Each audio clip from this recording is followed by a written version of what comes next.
ਵਾਹਿਗੁਰੂ ਜੀ ਕਾ ਖਾਲਸਾ ਵਾਹਿਗੁਰੂ ਜੀ ਕੀ ਫਤਿਹ। ਦੋਹਰਾ ਸੱਚਖੰਡ ਕੀ ਉਪਮਾ ਲਿਖੀ ਜਿਮ ਸਤਿਗੁਰ ਫਰਮਾਏ। ਰਹਾ ਬੁੱਧ ਮਮ ਕੀਟ ਕੀ ਸਤਿਗੁਰ ਭਏ ਸਹਾਏ। ਤਖਤ ਸੱਚਖੰਡ ਸ੍ਰੀ ਹਜ਼ੂਰ ਸਾਹਿਬ ਜੀ। ਇਹ ਪਾਵਨ ਸਥਾਨ ਮਹਾਰਾਸ਼ਟਰ ਸਟੇਟ ਵਿੱਚ ਨਾਂਦੇੜ ਸਟੇਸ਼ਨ ਤੋਂ 1 ਮੀਲ ਪੂਰਬ ਦਿਸ਼ਾ ਨੂੰ ਸ੍ਰੀ ਦਸ਼ਮੇਸ਼ ਪਿਤਾ ਜੀ ਦੀ ਅੰਤਮ ਯਾਦਗਾਰ ਤਾਜ਼ਾ ਕਰਾ ਰਿਹਾ ਹੈ।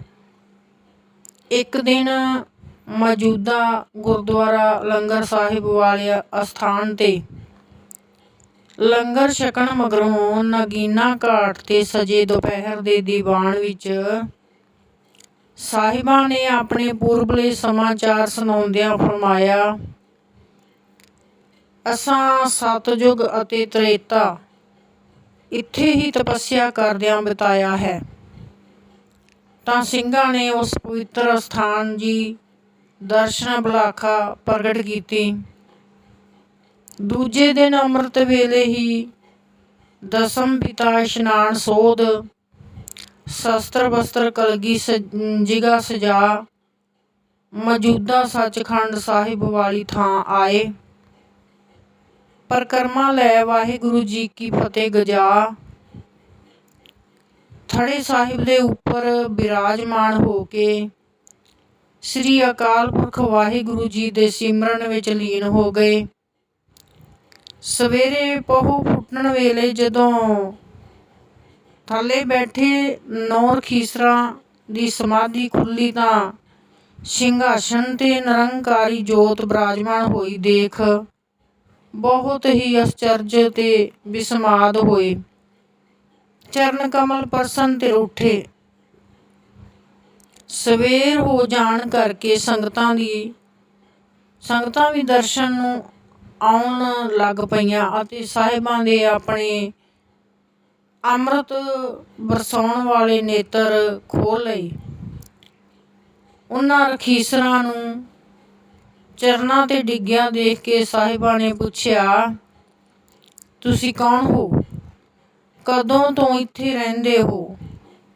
ਰਖੀਸਰਾਂ ਨੇ ਬੜੀ ਅਧੀਨਗੀ ਸਹਿਤ ਬੇਨਤੀ ਕੀਤੀ, ਪ੍ਰਭੂ ਜੀਓ, ਅਸੀਂ ਨੌਨੰਦ ਰਖੀਸਰ, ਇਸ ਨਗਰੀ ਦਾ ਨਾਮ ਨੰਦਏੜ ਹੈ। ਗੁਰੂ ਬ੍ਰਹਮਾਨੰਦ ਜੀ ਦੇ ਚੇਲੇ ਸਤਯੁਗ ਤੋਂ ਇੱਥੇ ਤਪੱਸਿਆ ਕਰ ਰਹੇ ਹਾਂ। ਸਤਯੁਗ ਵਿੱਚ ਇਹ ਗੋਬਿੰਦ ਨਗਰੀ ਸੋਨੇ ਦੀ ਨਗਰੀ ਸੀ। ਬਾਣ ਗੰਗਾ ਗੋਦਾਵਰੀ ਦੁੱਧ ਦੀ ਵਗਦੀ ਸੀ। ਸਾਰੇ ਦੇਵਤੇ ਤੇ ਨਾਮ ਜਪਣ ਵਾਲੇ ਇੱਥੇ ਹੀ ਨਿਵਾਸ ਰੱਖਦੇ ਸਨ। ਅੱਜ ਸਾਡੇ ਧੰਨ ਭਾਗ ਹਨ ਕਿ ਆਪ ਜੀ ਦੇ ਪਾਵਨ ਦਰਸ਼ਨ ਪਰਸ ਕੇ ਚਿਰਾਂ ਤੋਂ ਭਟਕਦੇ ਮਨਾਂ ਨੂੰ ਸ਼ਾਂਤੀ ਅਤੇ ਆਨੰਦ ਪ੍ਰਾਪਤ ਹੋਇਆ ਹੈ। ਹੁਣ ਸਾਡੀ ਅੰਤਮ ਸ਼ੰਕਾ ਵੀ ਨਿਵਰਤ ਕਰਨ ਦੀ ਕਿਰਪਾਲਤਾ ਕਰੋ। ਹਜ਼ੂਰ ਨੇ ਮੁਸਕਰਾਉਂਦਿਆਂ ਫਰਮਾਇਆ, ਭਾਈ, ਇਹਨਾਂ ਲਈ ਤੁਹਾਡੇ ਗੁਰੂ ਬ੍ਰਹਮਾਨੰਦ ਜੀ ਨੇ ਤੁਹਾਡੇ ਪਾਸ ਇੱਕ ਅਮਾਨਤ ਰੱਖੀ ਹੈ। ਅਸੀਂ ਉਹੀ ਆ ਗਏ ਹਾਂ। ਉਹ ਪੁਸਤਕ ਸਾਨੂੰ ਦੇ ਦਿਓ। ਅੰਤਰਜਾਮੀ ਦਾਤਾ ਜੀ ਤੋਂ ਇਹ ਬਚਨ ਸੁਣ ਕੇ ਉਹ ਰਖੀਸਰ ਬਹੁਤ ਆਨੰਦਿਤ ਤੇ ਵਿਸਮਾਦ ਹੋਏ ਅਤੇ ਇਹ ਪੁਸਤਕ ਲਿਆ ਕੇ ਅੱਗੇ ਧਰੀ। ਫਿਰ ਗੁਰੂ ਜੀ ਤੋਂ ਦੇਵਲੋਕ ਨੂੰ ਜਾਣ ਦੀ ਆਗਿਆ ਮੰਗੀ। ਸਾਹਿਬਾਂ ਨੇ ਫਰਮਾਇਆ, ਨੌਨੰਦ ਜੀਓ, ਹਾਲਾਂ ਆਪ ਜੀ ਦੀ ਆਜੂ 9 ਦਿਨ ਬਾਕੀ ਹੈ, ਸੋ ਇਹ ਸਮਾਂ ਸਤਸੰਗ ਵਿੱਚ ਬਿਤਾ ਕੇ ਮੋਕਸ਼ ਨੂੰ ਪ੍ਰਾਪਤ ਕਰੋ। ਨੌਨੰਦਾਂ ਨੇ ਆਪਣੀ ਵਿਥਿਆ ਦੱਸਦਿਆਂ ਕਿਹਾ, ਪ੍ਰਭੂ ਜੀਓ, ਸਾਨੂੰ ਆਪਣੇ ਗੁਰੂ ਬ੍ਰਹਮਾਨੰਦ ਜੀ ਦੇ ਬਚਨਾਂ ਅਨੁਸਾਰ ਇਸ ਕਲਯੁਗ ਤੋਂ ਤੱਕ ਇੱਥੇ ਠਹਿਰਨਾ ਪਿਆ ਹੈ। ਇਹ ਜਿਸ ਸਿੰਘਾਸਣ ਤੇ ਆਪ ਹੁਣ ਸੁਭਾਈਮਾਨ ਹੋ ਅਸੀਂ ਸਾਡੇ ਗੁਰੂ ਜੀ ਦੀ ਇਸ ਦਾ ਬਹੁਤ ਹੀ ਸਤਿਕਾਰ ਕਰਦੇ ਸਨ ਅਤੇ ਰੋਜ਼ ਸਵੇਰੇ ਪਰਿਕਰਮਾ ਲੈ ਫੁੱਲ ਚੜਾਉਂਦੇ ਸਨ। ਇੱਕ ਦਿਨ ਸਾਡੇ ਪੁੱਛਣ ਤੇ ਗੁਰੂ ਜੀ ਨੇ ਫਰਮਾਇਆ ਕਿ ਇਹ ਥੜਾ ਇੱਕ ਮਹਾਨ ਪ੍ਰਤਾਪੀ ਨਰਿੰਜਨੀ ਜੋਤ ਦਾ ਹੈ, ਜਿਸ ਲਈ ਇਸ ਦਾ ਸਤਿਕਾਰ ਅਤੇ ਅਦਬ ਕਰਨਾ ਬਣਦਾ ਹੈ। ਫਿਰ ਸਾਡੀ ਦਰਸ਼ਨ ਅਭਿਲਾਸ਼ਾ ਪ੍ਰਗਟ ਕਰਨ ਤੇ ਗੁਰੂ ਜੀ ਨੇ ਸੁੱਤੇ ਸਿੱਧ ਹੀ ਇਹ ਬਚਨ ਕਰ ਦਿੱਤਾ, ਜੋ ਅਟਲ ਹੋ ਗਿਆ। ਕਿਉਂਕਿ ਤੁਹਾਨੂੰ ਦਰਸ਼ਨਾਂ ਦੀ ਅਭਿਲਾਸ਼ਾ ਉਪਜੀ ਹੈ, ਇਸ ਲਈ ਤੁਹਾਨੂੰ ਕਲਯੁਗ ਤੱਕ ਇੱਥੇ ਹੀ ਰਹਿਣਾ ਪਵੇਗਾ। ਉਹ ਕਲਯੁਗ ਅਵਤਾਰ ਧਾਰ ਕੇ ਇੱਕ ਨਿਰੋਲ ਪੰਥ ਜਿਉਣਗੇ ਅਤੇ ਆਪ ਇਸ ਸਿੰਘਾਸਣ ਤੇ ਸੁਭਾਇਮਾਨ ਹੋ ਤੁਹਾਨੂੰ ਮੋਖਸ ਦੀ ਦਾਤ ਬਖਸ਼ਣਗੇ। ਫਿਰ ਕਈ ਪ੍ਰਸ਼ਨ ਉੱਤਰ ਹੋਣ ਪਿੱਛੋਂ ਸਾਡੇ ਇਹ ਬੇਨਤੀ ਕਰਨ ਤੇ ਜੀ ਸਾਨੂੰ ਉਹਨਾਂ ਦੀ ਕਿਸ ਤਰ੍ਹਾਂ ਪਛਾਣ ਹੋਵੇਗੀ। ਇਹ ਪੁਸਤਕ ਸਾਨੂੰ ਅਮਾਨਤ ਦੇ ਕੇ ਫਰਮਾਇਆ ਸੀ, ਉਹਨਾਂ ਦਾ ਨਾਮ ਸ੍ਰੀ ਗੁਰੂ ਗੋਬਿੰਦ ਸਿੰਘ ਜੀ ਹੋਵੇਗਾ ਅਤੇ ਬਿਨਾਂ ਤੁਹਾਡੇ ਦੱਸੇ ਉਹ ਆਪ ਹੀ ਇਹ ਪੁਸਤਕ ਮੰਗ ਲੈਣਗੇ। ਇਹ ਸਾਰਾ ਸਮਾਚਾਰ ਸੁਣ ਕੇ ਸੰਗਤਾਂ ਬਹੁਤ ਹੀ ਆਨੰਦਿਤ ਅਤੇ ਨਿਹਾਲ ਹੋਈਆਂ ਅਤੇ ਸਾਹਿਬ ਸ੍ਰੀ ਗੁਰੂ ਗੋਬਿੰਦ ਸਿੰਘ ਜੀ ਮਹਾਰਾਜ ਅਤੇ ਸਤਿ ਸ੍ਰੀ ਅਕਾਲ ਦੇ ਜੈਕਾਰਿਆਂ ਦੀਆਂ ਗੂੰਜਾਂ ਪਾ ਦਿੱਤੀਆਂ, ਜਿਸ ਨੂੰ ਸੁਣ ਕੇ ਸਾਰਾ ਨਗਰ ਹੀ ਇੱਥੇ ਆਣ ਇਕੱਤਰ ਹੋਇਆ। ਇਹ ਅਸਥਾਨ ਉਸ ਵੇਲੇ ਇੱਕ ਮੁਗਲ ਦੀ ਮਲਕੀਅਤ ਸੀ। ਉਕਤ ਸਮਾਚਾਰ ਸੁਣ ਕੇ ਉਹ ਮੁਗਲ ਬਹੁਤ ਡਰਿਆ ਅਤੇ ਗੁਰੂ ਜੀ ਪਾਸ ਆਣ ਬੇਨਤੀ ਕਰਨ ਲੱਗਾ, ਮਹਾਰਾਜ ਜੀ, ਇਹ ਜ਼ਮੀਨ ਮੇਰੀ ਹੈ, ਆਪ ਕਿਰਪਾ ਕਰਕੇ ਹੋਰ ਕਿਤੇ ਚਲੇ ਜਾਓ।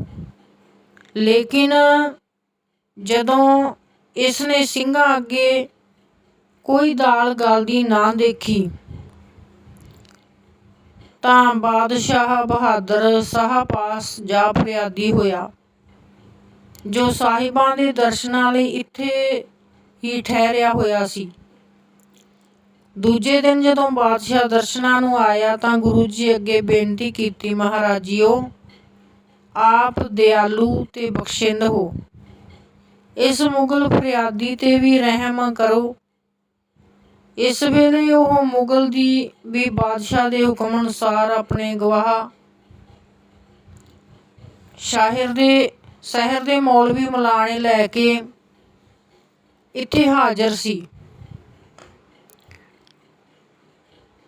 ਉਸ ਨੇ ਬੇਨਤੀ ਕੀਤੀ, ਬਾਦਸ਼ਾਹ ਸਲਾਮਤ, ਇਹ ਜ਼ਮੀਨ ਕਈ ਪੁਸਤਾਂ ਤੋਂ ਮੇਰੀ ਚਲੀ ਆ ਰਹੀ ਹੈ। ਚੌਪਈ ਪੁਸਤੈਨੀ ਇਹ ਥਾਨ ਹਮਾਰਾ, ਜਾਣਤ ਗਿਰਦ ਨਵਾਇਤ ਸਾਰਾ, ਬੂਝ ਲੈ ਸਭ ਕੋ ਇਸ ਠੱਗੀ, ਇਸ ਠੋਰੀ ਜੋ ਛੀਨਤ ਕਰ ਸੀਨੇ ਜੋਰੀ, ਤੇ ਮੇਰੇ ਕਸ਼ ਬਸ ਨਾ ਬਸਾਏ, ਮਾਲਕ ਸਾਹੋ ਸਕਲ ਹੀ ਠਾਏ। ਸੂਰਜ ਪ੍ਰਕਾਸ਼। ਸਾਹਿਬਾਂ ਨੇ ਫਰਮਾਇਆ, ਸਾਹਾ ਜੀ, ਇਹ ਅਸਥਾਨ ਸਤਿਯੁਗ ਤੋਂ ਸਾਡਾ ਚੱਲਿਆ ਆ ਰਿਹਾ ਹੈ ਅਤੇ ਇਹਨਾਂ ਦੀ ਤਾਂ ਕੇਵਲ ਸੰਭਾਲ ਹੀ ਹੈ।